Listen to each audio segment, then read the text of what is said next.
So tonight, we're pleased to have Monika here as our guest speaker. She's going to be sharing with us her personal story about how she developed the Balanching. Is it Balanching? Yes, it is. Yeah, sure. perfect. Didn't want to say it wrong. No. And how she became an intuitive healer.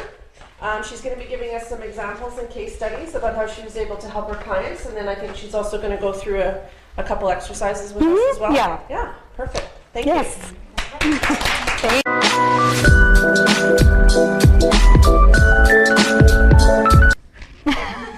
Okay, thank you. So thanks for having me tonight. I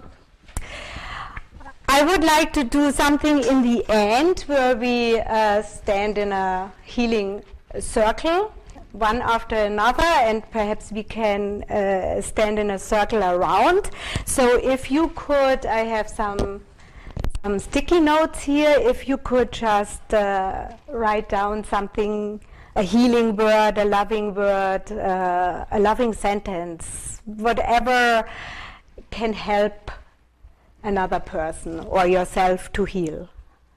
And then put it in this little hula hoop, because this will be our energy field. It's actually very exciting. I don't know, but probably you all know that we can create energy fields whenever we want. And whatever we want to have in it, we can create ourselves. And we can check back on energy fields. But that would be a totally other topic. So I give you some of the notes. And my work is all about spreading your wings and soar. That's what I want for everybody on this world. This would be my biggest wish if this could become true.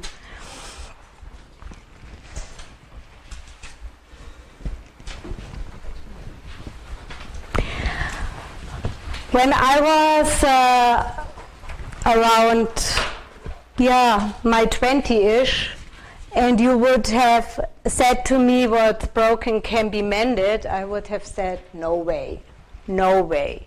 Meanwhile, I know I can look back at my trauma and can say, yes, I see a scar, I know what I went through, but I can be neutral about it.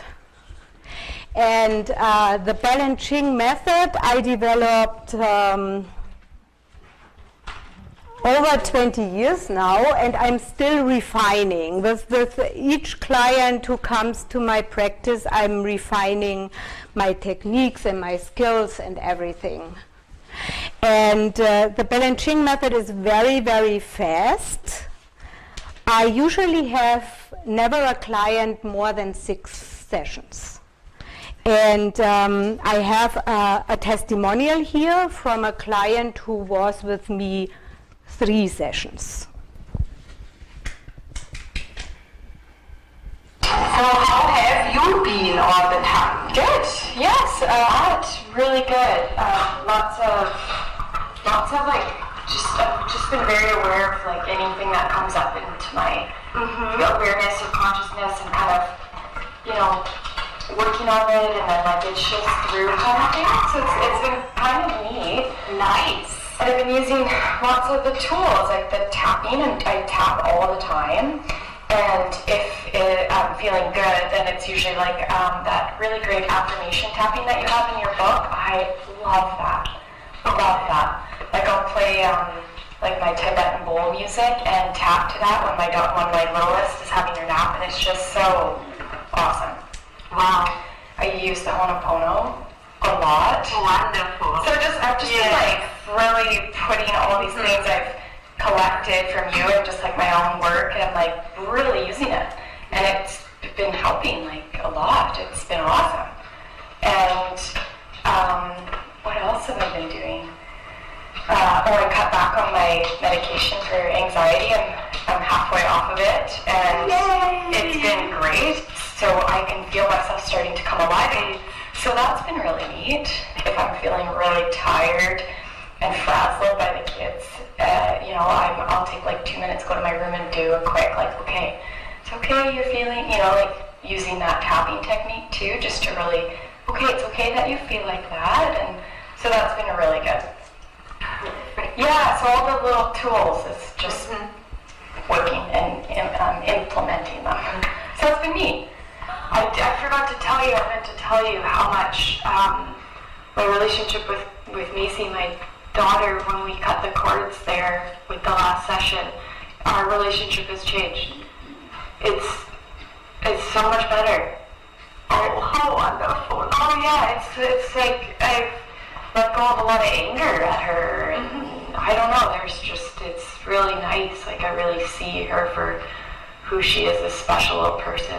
It's just changed. It's great. So I wanted to thank you. And also, this thing I've carried around since I was 14, this kind of like always this fear that something's going to happen to me again, I feel like that's lifted too. Like, I really, truly don't, it's not in the back of my head anymore. It's not this fear I carry. It's because you helped me clear that out, I think. So, wow. Yeah, that's been very big for me too. And I think today, 3 things in my life that has just really needed to be addressed, and I didn't know how to do it myself, and you've helped me. And I just feel like it's been, thank you. But it has been wonderful working with you. Oh, good. Wonderful. Oh, thank you. Thank you. You've helped me in so many ways. There was such a great energetic connection between us. A beautiful connection, and I thank you for that, for all that trust. Yeah. Well, thank you. Thank you so much. I feel the same way. I just feel so much gratitude for you. So much gratitude for you and what you can do for people, and just the way that you just can hone in on. I knew what I wanted to kind of talk about today, but it's just like the way you was able to facilitate that for me is just amazing. Like, such a gift you have. Truly. Thank you. Yeah. Thank you.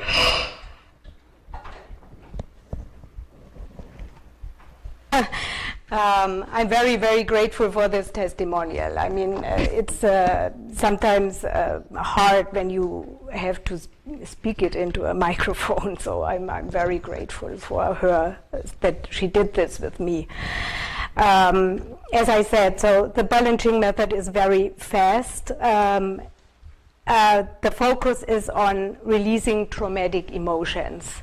So Dr. Bruce Lipton tells us again and again that between 95 and 97% of our life is controlled by the subconscious. So we have to heal on the subconscious level, and that's why this technique is so fast.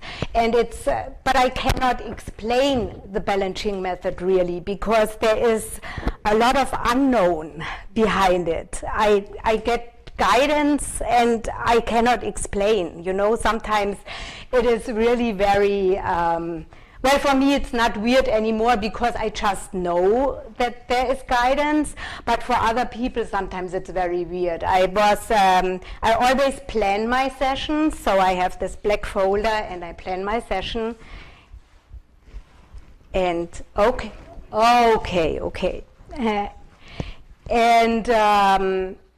And my client comes in and I said, so I have planned something for you, and I look for my black folder and it's not there.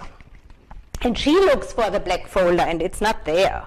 And I say, okay, that might be a hint that we should not do what I have planned, but something else. So we do something else, and we get to the root of a problem, and I hold her points to release this emotion.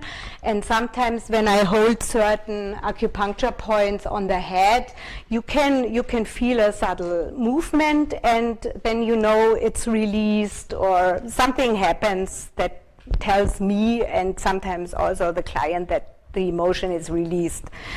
So I asked her, did you feel it? And she said, yeah, I felt when it left my body.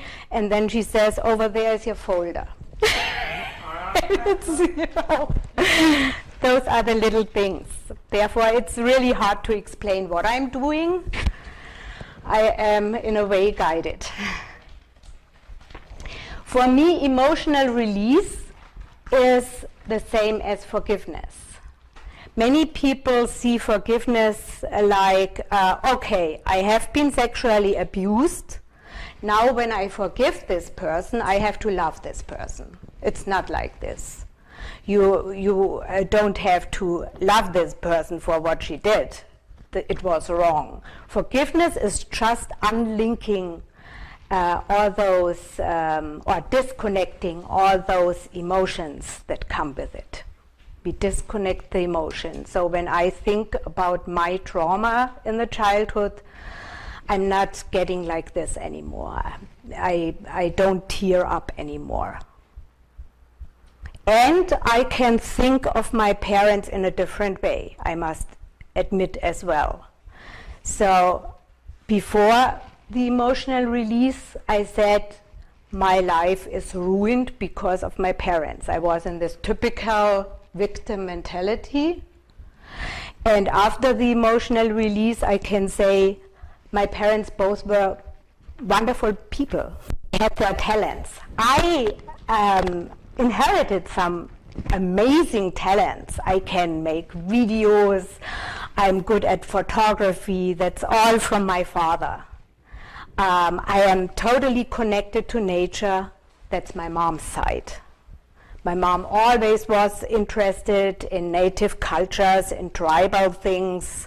So I inherited wonderful things. And I also honor my parents for their journey. I can honor them for their journey. They went through a lot. My mom was still in the war and had to flee in the bomb shelters during the raids. And in the beginning, I did not understand when I was a child, why would she, with a duct tape, black out the whole room so that there was no light anymore. Later on, after I took my psychology studies, I understood she suffered post-traumatic stress disorder. I didn't know as a child, right? So my whole journey helped me to understand what was going on with me, with my parents, and it's incredible. And we always have to know that we always do the best we can at a certain time. It is like this. So I work with the subconscious. I have a lot of tools. I have the emotional freedom technique. I have the emotion code. I work a lot with muscle testing, although I'm not doing the muscle testing directly anymore. It happens in my head. I connect to my client, and then I know a yes and no before the client knows it. Is there anything I have to?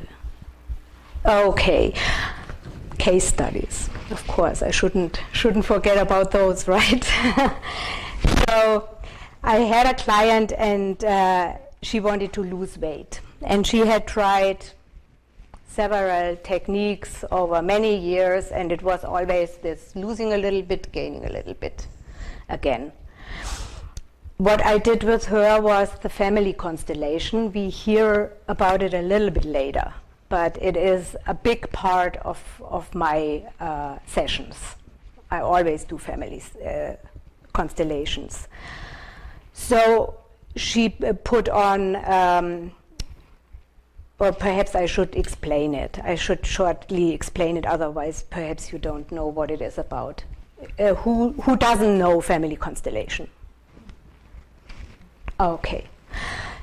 So as a facilitator, I would go to somebody who wants to know more about the family.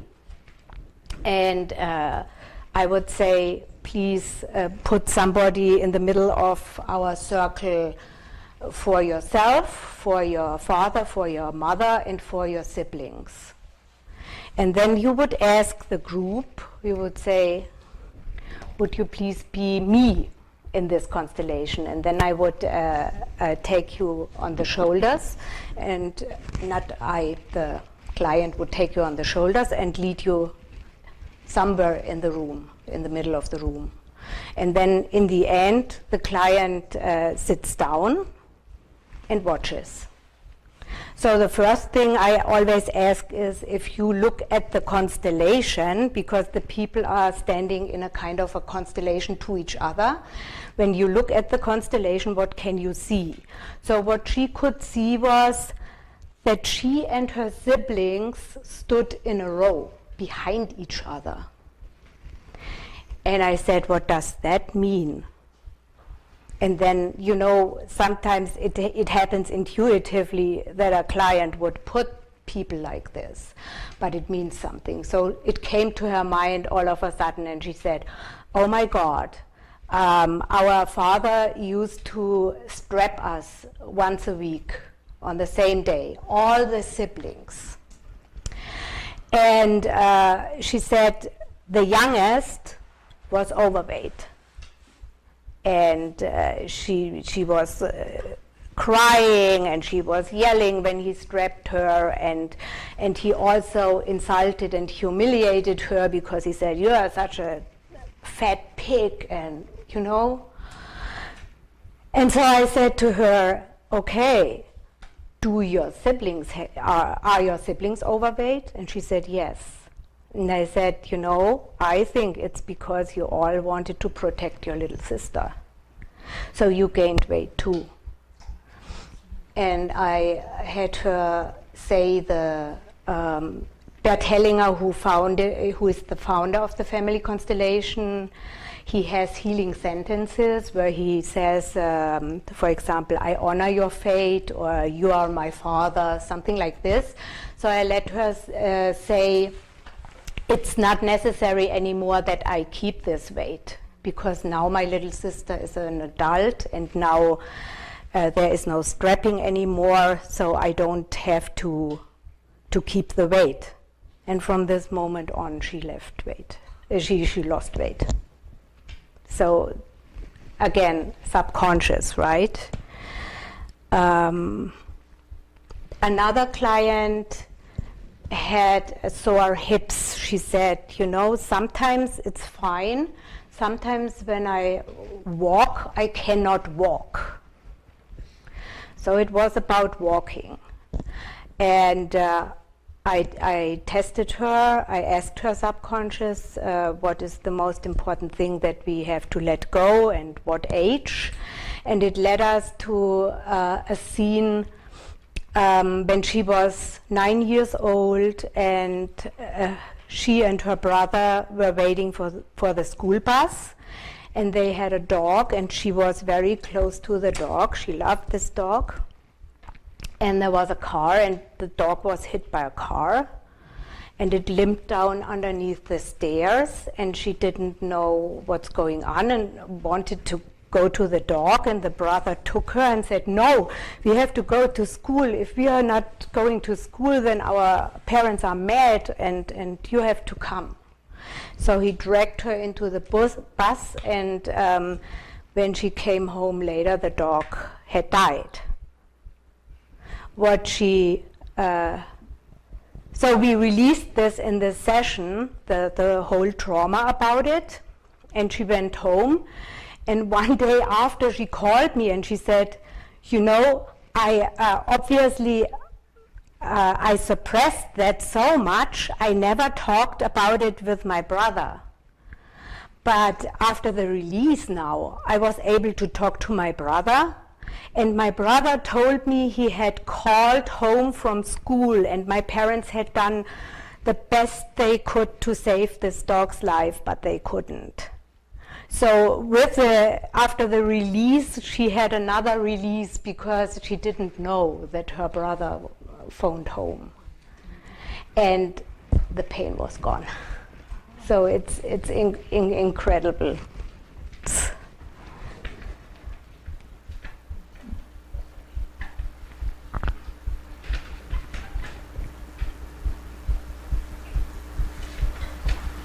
So I call my story from trauma to transformation, and I think it's true for many of us. We did the same story, and at a point we decided that we are not what happened to us, but what we choose to become.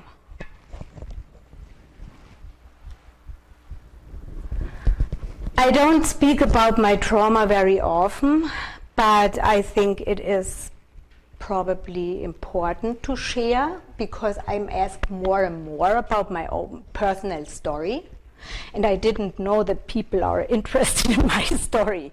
But now I always share what I was going through. And so my mother had told me at a very young age that she didn't wanted to have children at all.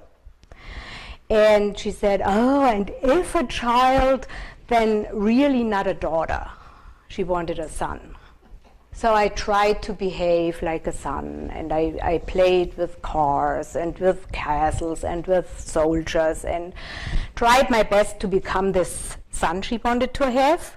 But with 11, Mother Nature said, no, you won't be a boy, right? So I woke up in the morning, I had pain, blood was running down my legs, and I ran into my mom's bedroom because I didn't know what's happening. There was no sexual explanation or so from the parents or teachings. And she saw me and she yelled at me, now you're a whore. Now every man in the world can make you pregnant. And so this was really one of my most traumatic days in my life. And the thing she then did was she called schoolmates, parents, and she said, my daughter is a whore.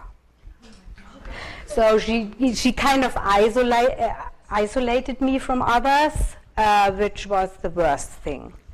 So I really ended up at this. I hated life. I didn't know where to go. I didn't know what love is. I was really at the end in my teenage years.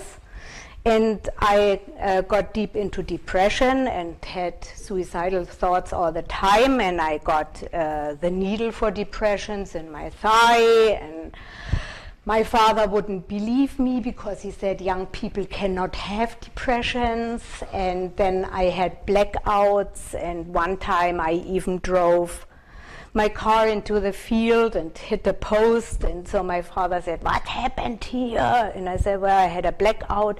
You should return your driver's license. And there was no understanding, no love, no understanding.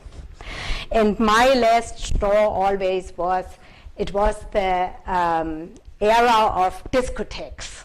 So I went out to discotheques and just to dance out my frust, to dance out my sadness. I cried during dancing. I danced and danced and danced and danced all my stuff away to survive.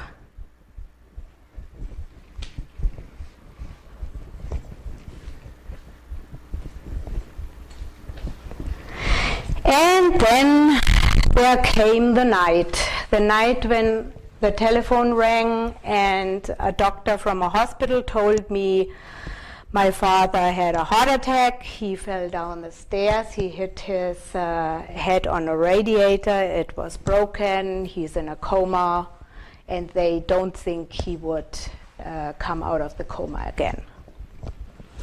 But this was really the unexpected turn that I needed, because I didn't know that I even have a purpose here on Earth. So as sad as it was at the moment, it was important for my life to happen. The power of Reiki. That's how it all started in my life. The whole energy journey started with Reiki. I was totally overwhelmed by the grief, and the only person I trusted at that moment was my music teacher. So I went to my music teacher. He was really a very gentle, kind, and wise man. And I didn't even have to say anything. I came into the room and he said, "Oh my God, your energy is totally upside down, and what happened?" And I told him, yeah, my father died, because at this point he had already, it was brain death, and they turned off the machines. And he said, "You know, we don't do a music lesson today. I would suggest I do some Reiki on you." And I said, "Reiki? What's that?" And he said, "Well, you didn't know, but I'm a Reiki master too. I'm not just a music teacher, I'm a Reiki master. And it's worth a try." And I said, "Yeah, that's true, because I can't imagine that I can get worse than I am anyways, and if it helps me a little bit, it would help me already." So he let me sit down and he played some calming music, and he said, "Close your eyes and just relax and see what happens." And I closed my eyes and I immediately felt he held my head in his hands. And then really for the first time in my life, I felt loved. I felt so loved, I couldn't believe it. I was crying and crying. I thought, oh my God, there is a higher power and there is love. And when he brought me back, I said, oh my God, this was incredible. And my mind was clear, and it was really filled with thoughts and stuff when I came to him. I was clear, I was calm, at peace. It was fantastic. And I said, "Thank you so much for the love you gave me when you held my head. This was so wonderful. Thank you so much." And he said, "I never held your head. I was 20 centimeters away from your head giving you Reiki." And I immediately said, "Oh my God, where can I learn this?" And he said, "Well, I can teach you." So I enrolled into Reiki level 1 immediately.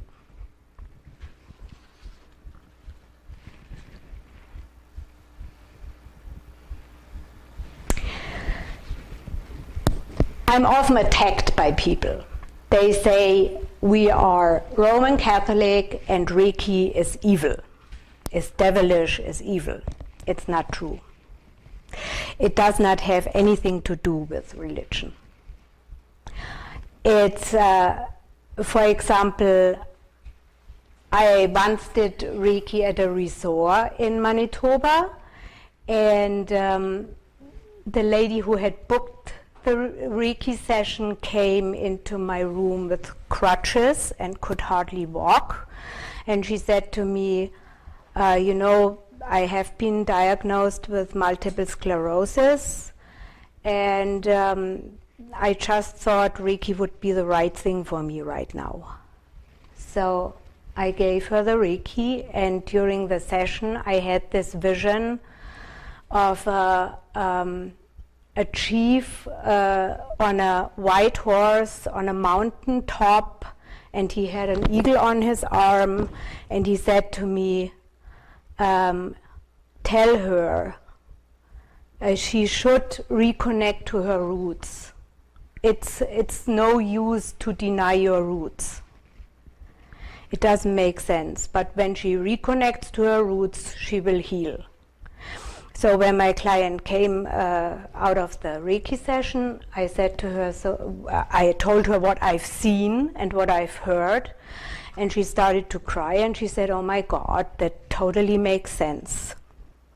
My father is native, my mom is white.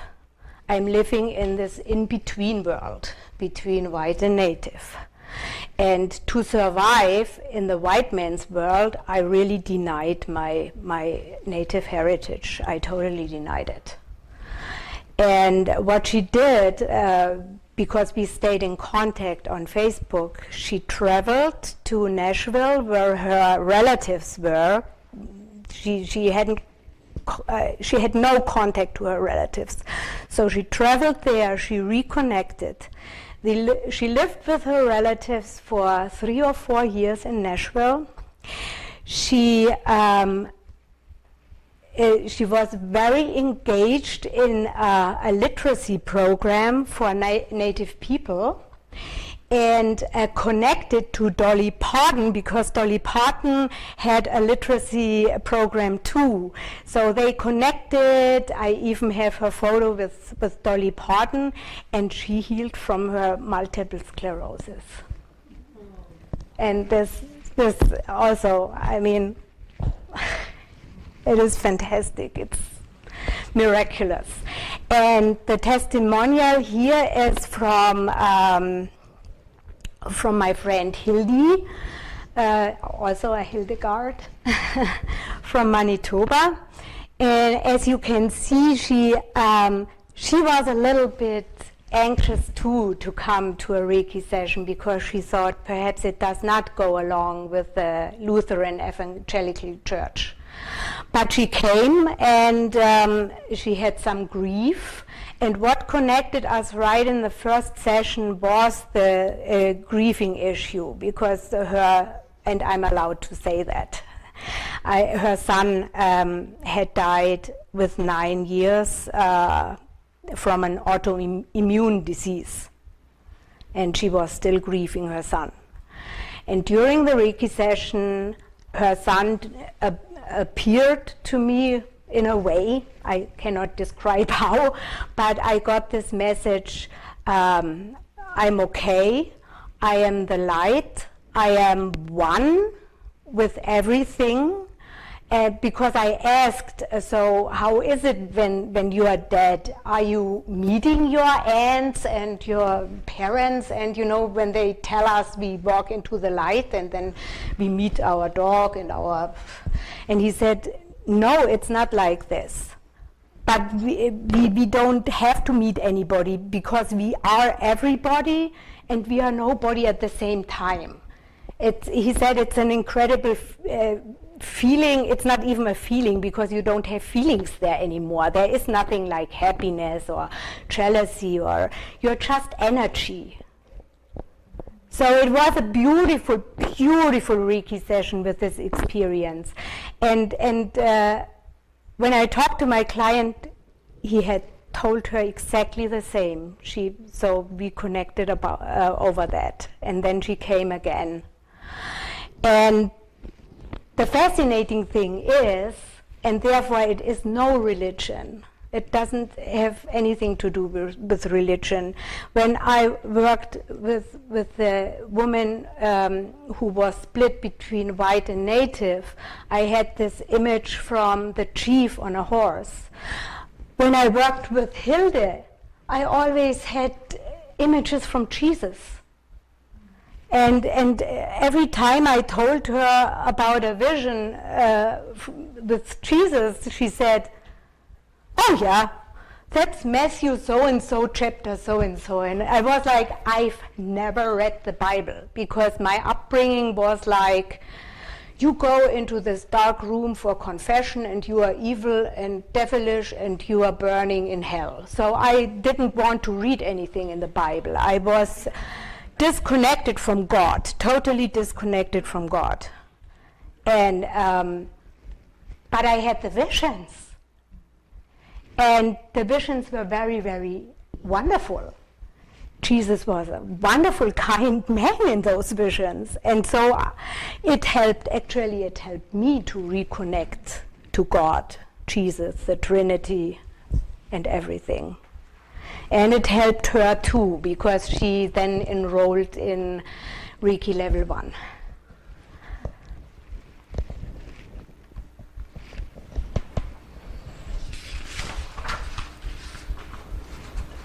And then my addiction for alternative health started, and I enrolled in whatever course came up. So I enrolled into sound healing and aromatherapy, and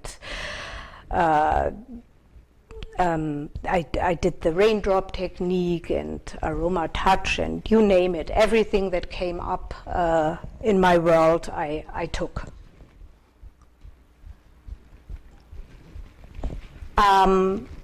Then I discovered the course to become a relaxation therapist, and In the beginning, we were introduced to all the different relaxation techniques. So I tried the yoga, I tried Qigong, I tried Tai Chi, I tried the progressive muscle relaxation, autogenic training, guided meditation.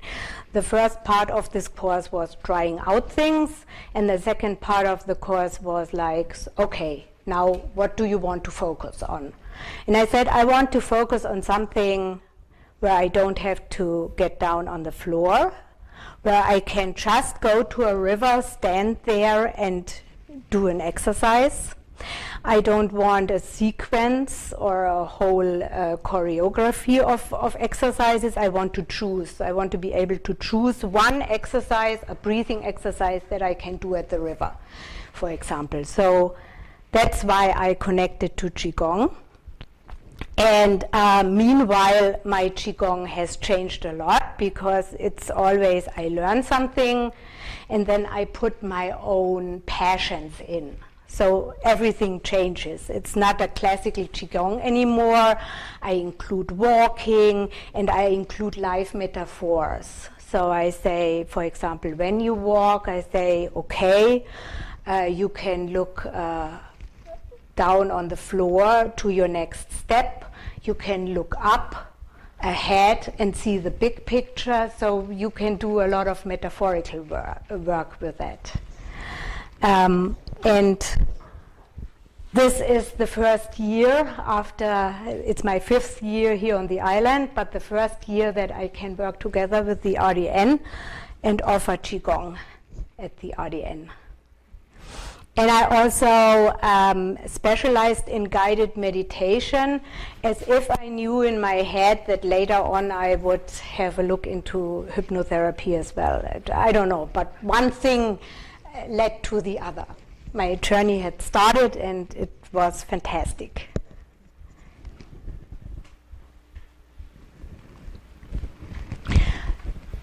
So there are no coincidences, right? So after doing the relaxation therapist, I was still very unhappily married, but I had met already my now husband, and he said to me, you know, why don't you go to an art therapist? They are so good. They can probably help you with your marriage or with your. I still had a little bit of depression, and he thought it could help me. And I had bad experiences with counselors, really a lot of bad experiences when I was at the suicidal stage and at this very deep depression. I mean, Germany pays for the counselors and you can try whatever, and I tried. I tried from Freudian psychoanalysis to cognitive behavioral therapy, and nothing seemed to help. The conventional, I don't know, it takes too long, I guess. but it didn't help me. It didn't get me anywhere. So I said, okay, well, for you, I try the art therapist. I'm not doing it for me, I do it for you because you insist. And I never forget this moment. I walked into this room. There was a lady sitting close to retirement. She had very thick glasses, so I thought, oh, this woman can't even see me. And I sat down in front of her, and she said, so how are you doing? And she gave me a blank sheet of paper and a pencil. And I said, that's new, but I love art. So she really caught me on the right foot already. And she said, just draw how you feel in your life right now. And I drew a prison cell and my parents as giants and me as a little tiny, tiny person. And I showed it to her. And I said to her, so that's me, and my parents are the giants because they keep me imprisoned in the cell. And she only said one sentence, and this one sentence told me I have to learn art therapy. She said to me, "Did you notice that the prison cell is open? There is no door in it. You can walk out." This helped me, to the next step, because then I went grocery shopping and I found a pamphlet and it told me all about this. And I said, oh my God, that's exactly what I need. There's art therapy in it, gestalt therapy, all the kind of energy therapies that I need. And I went to this lady, first of all, before I enrolled in the studies, I went to the lady and I had 5 sessions with her, and my life changed. And so I knew this is my path. I have to learn this, and so it was very expensive. I didn't have money at that time because my ex-husband had betrayed me. I lost all the heritage I had from my father, so I went to the bank and I got a loan. But I just knew this is my purpose. I just knew it. And I thought back in my head, and you get those little hints, but of course when you're overwhelmed you can't see them. There are those little hints, you know. My father forced me into an apprenticeship for hotel management. It was called hotel management, but I was only cleaning rooms or in the kitchen, or it was horrible. I hated it. But anyways, I had to be a waitress in the afternoon sometimes, and I went to the tables and people started to tell me their stories. And I stood at each table for 15 minutes and everybody told me the story about a bad marriage, about the parents, the family, everything. They unloaded their hearts on me, and I didn't know why, but I just listened. That's all I did. And then after the hotel apprenticeship, I went into a fitness studio as a receptionist. And I was fired from there, actually, because my boss wanted all the people to get into training, and buy a new contract and training. And people came to the reception and they was, oh God, and my marriage will fail, and But I didn't understand that I have a talent there. I didn't understand this at that time. But when I enrolled there, I knew. My instructor was an Italian lady, and it was an Italian school in Munich. And she said, you know, the whole thing is 3 years long, and it's every weekend, the full weekend, from Friday noon till Sunday night. And the first year, she said, is just about you. You will release your trauma, because I don't let anybody work with people when they still have trauma. So the first year I came home from weekends, I mean, you hardly could see my eyes. Everything was swollen from crying and and releasing in a way. And my husband always, or my to-be husband always joked. He said, you look as if you were beaten up. And I said, no, it was just release and I feel better. But it's hard. But I graduated and I was very, very proud of that. And I loved how it all, it all goes into each other. It all fits so well.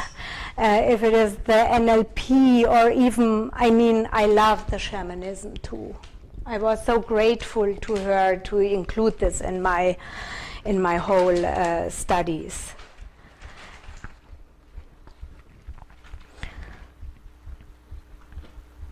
Okay. So last year I published this little workbook because when I came to the island, I started working with teenagers. And I remembered how I struggled as a teenager, so I wanted to help teenagers. And you know,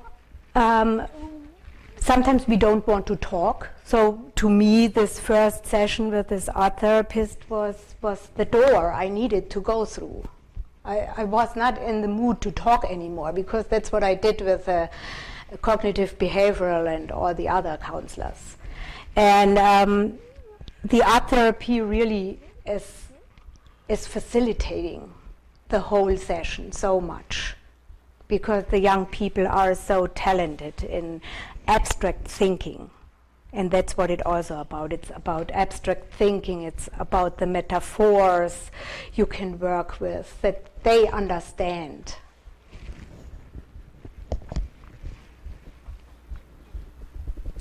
I will show you the points. Who knows EFT or who doesn't know EFT? Let's ask like this. Okay. Who doesn't know EFT, Emotional Freedom Technique? Okay, I quickly show you the points. So we always start with the side of the hand because this is for for psychological reversal. Meaning that if your subconscious says, oh no, we better don't lose weight because it protects us in a way, then you would reverse this with this point. So you would just take all your fingers and tap on the side of your hand. The next point is at the beginning of the eyebrow. And you can really, if you take your fingers, you can feel little indents here and those other acupuncture points. But when you just tap on the beginning of the eyebrow, it's fine. So I always say inside eyes, outside, under eyes. I often do under nose and on the chin at the same time and switch hands. And what I always incorporate is head and heart, because our heart is the fifth brain. So I think this connects it very nicely. So when you would use tapping, you would look at a scale from 0 to 10 where your emotion is. So let's say it's a 5. Then you would tap on the points. And there is another sequence I won't mention, but there's another sequence in the original Gary Craig tapping, and it's called the Gamut procedure. But so for you would tap on the points, and then you would look at the scale again, and you would compare if the emotion went down, the stress level went down. It's the stress level. Many people ask me, okay, there are numerous videos out. I can learn tapping on the videos. That's totally true. You can learn the tapping on the videos. The problem is when there is really overwhelming trauma, then you get into a trauma or problem trance, and you can't find out alone. And that's when somebody comes in like a facilitator or a counselor to help. And I also see people offering the EFT tapping, although they don't have a psychological background, which I don't always feel very good. I have a tapping script, but I don't know. We are already very late. I think we better hurry. How long can we, Rob, how long should we wrap it up? Soon? 7 and 7:30 usually, right? I think 8. Or 8 and 8:30, sorry. We'll give you more than a minute. It's 8 and 8:30, right? between 8 and 8:30. Would you like to do the daily self-care tapping with me? Sure. Yeah? Okay. All right, we do 3 rounds, and I always tell you where to tap. So we start in this tapping. We start here without having a certain phrase. We can always say, I lovingly and willingly release that which no longer serves me in a positive and progressive way. That's a good sentence for a tapping script, for a general tapping script. And then we start. I feel guilty and ashamed about some of the things that I've thought, said, and done. And outside, and the way that I have hurt myself and others. And under the eye, I feel so guilty about some things I have done and not done. And under the nose, I feel so ashamed about certain things I have said and done. And on the chin, I feel embarrassed about things I have said and done or not said and done. And then on your chest, some place inside of me, it feels as if I am not a very nice person or a good person sometimes. Under the arm, I feel as if I'm not even worth forgiving. And under the breast, I am learning how to forgive other people, but I can't seem to forgive myself. Then there's another point on the wrist. I am carrying around so much unforgiveness.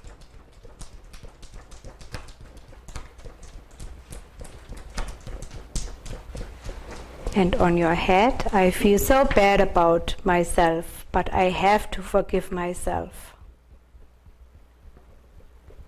And then you start again inside eye. What if I stop beating myself up? And outside, what if it's time to start letting go of the guilt, shame, and unforgiveness? And under the eye, what if I acknowledge that everything is a lesson and that I was just doing the best I could?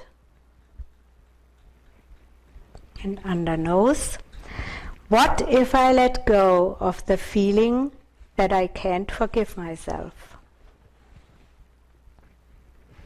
And on the chin, what if making that small choice starts the forgiveness process? And on your collarbone, what if I forgive myself a little at a time so that I feel safe and comfortable? And underarm, what if I release all feelings of guilt, shame, and blame? And under breast, what if I give myself permission to transform my unforgiveness and self-judgment into peace and freedom?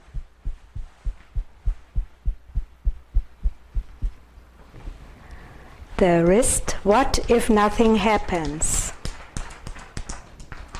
And top of the head, what if something does happen? Something like I forgive myself. And then inside eye again, I feel as if I am ready to release all forms of unforgiveness toward myself. And outside I, it feels like I'm opening to the possibilities of forgiving myself totally and completely. And under I, it feels like I am already forgiven by everyone for everything. And under nose, this forgiveness is very powerful. And on the chin, I am tapping into the power of forgiveness right now. And on your collarbone, I am much more open and much better now. And underarm, I am open to forgiving myself for creating or choosing experiences that require self-forgiveness. And under the breast, I have learned my lessons and released the need to repeat them. And wrist, I allow my mind and heart to experience total and complete forgiveness of myself for everything. And crown of head, I know that everything has happened for my highest and greatest good. And then you can fold your hands on your breast. Thank you, thank you, thank you. And take 6 deep breaths.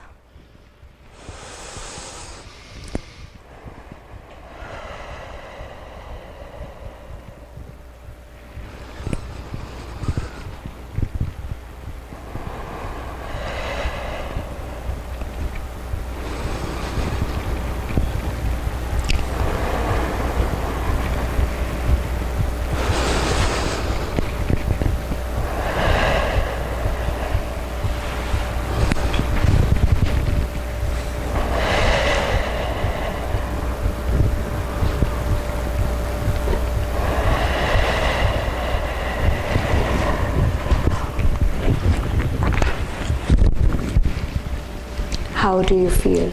Do you feel more calm and relaxed and at peace?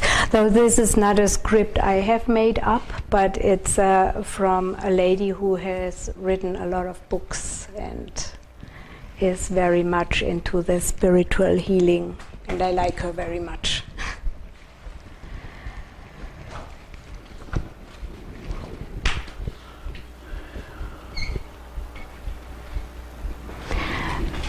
This is how everything started with my first teenager. She was first she was homeschooled, then we worked on getting her into public school, and she still had some of the anxiety left, and I asked her to draw her anxiety, and that's what the picture was, because she said, when I come into school in the morning, I have to open my locker, and the locks are like the ones in the bank where you go right and left and middle, and she said, and there are all the people around me, and I'm just so nervous I cannot open this locker. So I said, okay, let's do it. And I asked her to draw how it feels. So she explained to me that those different shapes are all the people who are moving around her all the time. And they are moving in different speeds. So some people move faster, some people slower. And I said to her, okay, which one of those is your shape? And she said, my shape is not on the drawing. And I said, I asked, what is your shape? And she said, it's the heart. And I said, what? The heart is not on the drawing? That's the most important shape ever. You have to put it on the drawing. So the first heart she drew is this little tiny one here. Because she said, yeah, there's no room, and that's how I feel little. So we tapped on the different shapes that are moving, the different speeds, and then we tapped on that she still feels very small on this picture. And then I said to her, now you draw your heart, but big. And then she did this. And she said, oh my God, but it's overlapping all the other shapes. And I said, that's good, because we people in this world, we learn from each other. We reflect, so we need each other, and we need each other talents. You know, we learn other talents from other people. So we tapped on that. And the next week she came and said, oh, well, no problem, the locker is open. That's how it started. And then I thought, okay, I make up a little workbook for people, people who work with teenagers or teenagers themselves, where they have a few exercises and a few stories. And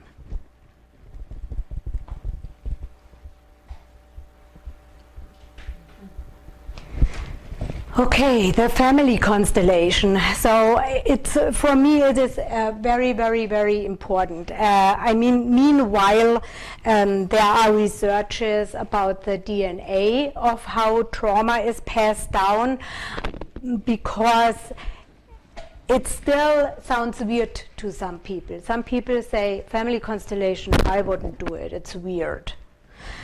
You have to imagine, I told you how it works, that you lead people in the middle of the room intuitively, and they are standing there, and I, as a facilitator, would ask, so how do you feel? For example, the mother of the client, how do you feel? And she said, I hate my husband, he's never on my side, and he betrayed me.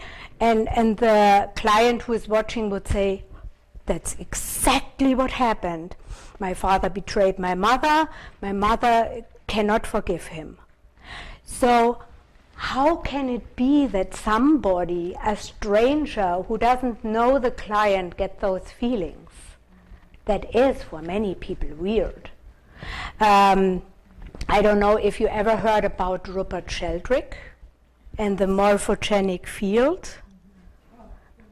And Bert Hellinger, he said morphogenic sounds a little bit, not everybody understands what that means, so he calls it the knowing field. And you step into the knowing field and you get emotions. It's kind of, you can get cold, warm, you can shiver, you can feel like, oh, something is pressing me down in the floor, or you get angry emotions, or everything can happen. And as I don't have groups when I work with a client one-on-one, I use stuffed animals. So I let the client put the stuffed animals for the family and him or herself on the floor, and then I step into the energy fields and I tell my client what I feel. And it's always the right thing. There was a client coming to me with migraine. She had migraines over years and they seemed to get worse and worse. She said she cannot do anything. When she has this migraine, she's just in bed, she takes pills and drugs and she cannot do anything. And I asked her, so when did those migraines start? And she said, well, slight headache I always had, but the migraine started after my mom's death. And I said, can you tell me a little bit more about your mom's death? So she had cared for her mom and she was really there 24/7. And this one time there was a young girl who always did the shopping, and this day the girl wouldn't appear, and she said, okay, then I quickly do the shopping. She said to her mom, it won't be more than 15 minutes, but exactly in those 15 minutes the mom passed away. And she felt so guilty about that. And I said to her, well, did your mom have migraines? And she said, oh yeah, Oh yeah, very bad migraines. So I let her close her eyes and I said, because she also thought her mom is really very angry at her because she left her alone for those 15 minutes. And Bert Hellinger says the dead are well disposed toward the living, and it's true. I let her close the eyes and I said, so now imagine your mom, and is she really angry at you? And my client said, no, she's smiling at me. She has her motherly kindness and she's smiling at me, and it's really very nice. And I said to her, she should say, I'm sorry, Mom, that I wasn't there, but do you still have a grudge for that? And she said, no, my mom, she nods, she says, no, she's not mad at me in any way. And then I said to her, can you ask her, what would happen if you would give the migraine back to her and say, can I give the migraine back to you? And would you look friendly at me if I did this? And went on with my own life. And it worked. The migraine was gone. So that's how powerful the family constellation is.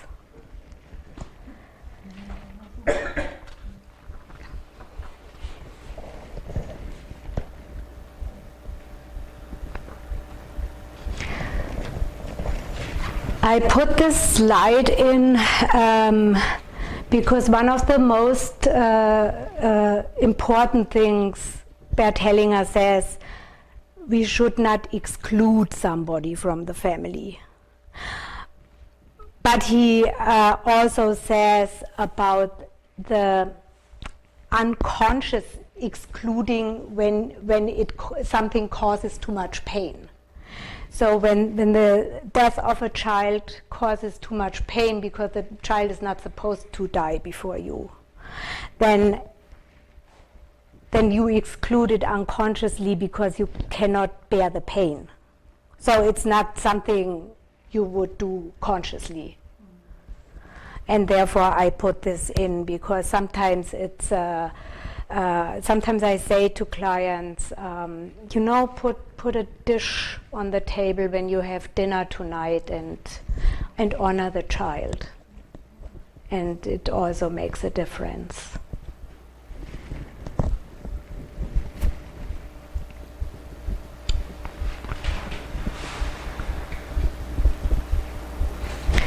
People always ask me, oh man, when you are so intuitive, then can't you do card readings? But I find card readings on their own very boring, to be honest. I don't know. That's me. It's just me. I need the extra kick. So what I usually do is I have a spread laid out and it tells a story. And there are kind of obstacles in the way. And with muscle testing, I find out what the obstacle is, and then we release it, and my client pulls a new card out of the deck, and the story changes. With every release, the story changes. And the Lenormand card, I don't know, how many of you know Lenormand? Okay. So it's funny because I was introduced to Lenormand in Canada, but Lenormand cards are German. They were invented by a German man in the medieval ages, and he turned them into a card game because the card reading at that time you would be burned at a stake or so it was not so good. So he turned it into a card game, and then there was a Madame Lenormand who did psychic readings for Napoleon Bonaparte and his wife, and she rediscovered those cards. And what I love about those cards compared with the tarot can be very difficult. So as somebody who wants to have a card reading, you need somebody who tells you what's going on often, because you don't understand what's exactly happening when there are 5 people with a sword around another person with blindfold or something. Only an example. Anyways, the Lenormand cards are pretty forward, so when I teach Lenormand, people know the meaning of the cards immediately. It's like they have those universal metaphors about them. If I show you a card with a grave, you know what it means. Not necessarily. It can be a good death of something, and into a new beginning. Yes. So there are some cards they can mean positive and negative. Like the snake can be somebody who backstabs you. It can be transformation when it sheds its skin. So there are some. They have 2 meanings. For example, the anchor. The anchor too. The anchor can mean, I'm in the haven. My boat is where it belongs. Now I can breathe and I can anchor and it's fine. But when you are anchored for too long and you should move, yes. So, but usually everybody knows what it means. It's so easy. The fox means in all the fables, it means the very smart person that there can be a dishonesty about the smartness, right? It can outsmart some people in a negative way. So that's what I love about the cards. They are not as many as the tarot cards, and it's just plain and explainable. And some people look at the picture and they say already, oh yeah, oh that means I can sell my house soon, does it? And it's very nice. So I usually do a before picture and an after picture, and then in between there is the journey of release. And I have a story about that too. It was actually a friend who came to me, and she had asthma. And whenever we went for a walk, she had her inhaler and had to use the inhaler. And grief and loss, it's not just about death. A loss can be losing a home, losing a job, losing something that was dear to you on a walk. It can be so much more than just the death of somebody. And during the journey and removing the obstacles, I said to her, there's a lot of sadness, and usually the lungs in Chinese medicine, they are linked to sadness. It's the emotion they are linked to. So it makes sense that you can develop asthma when you are sad and the lungs are involved. And so I asked her what happened when she was around 30-ish, because this was the age, and I said it's job related, and she said, yeah, now I remember, my boss promised me a promotion at that time, and I was so happy and I was so looking forward to it, and 1 week before I would get this promotion, somebody else jumped in and got it. So it was the loss of the promotion. And after this was released, she threw her inhaler away. It was gone. It was so fast, she couldn't even believe it.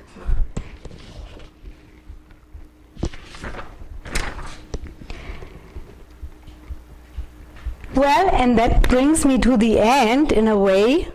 So, I love love, and I love you all, and I thank you very much for having this interest in my story. And this is my motto, so whenever somebody comes to me, I feel very honored when I can work with people. It's not for me a client, it's more than a client. For me, this is a person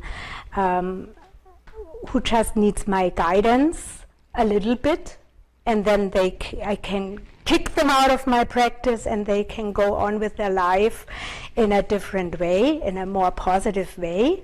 So I am not the person who wants long-term clients. I want them to heal themselves as fast as they can. And I'm really very honored every time somebody comes to me, because I know from my past it takes a lot of courage, and I really feel honored when I can help people on their way, on their self-healing journey. And so I would not let anybody leave my practice without being happier and feeling better. I would not. I would rather put 30 minutes more in, which I never need to do, but I would do. I would extend my time, but I want people to be happy. And I don't know, I know it's past, and perhaps we do this energy exercise another day. Because this is, I didn't know that it takes so long. I tried to be shorter, but with the case studies, it sometimes takes a little longer. But thank you very much.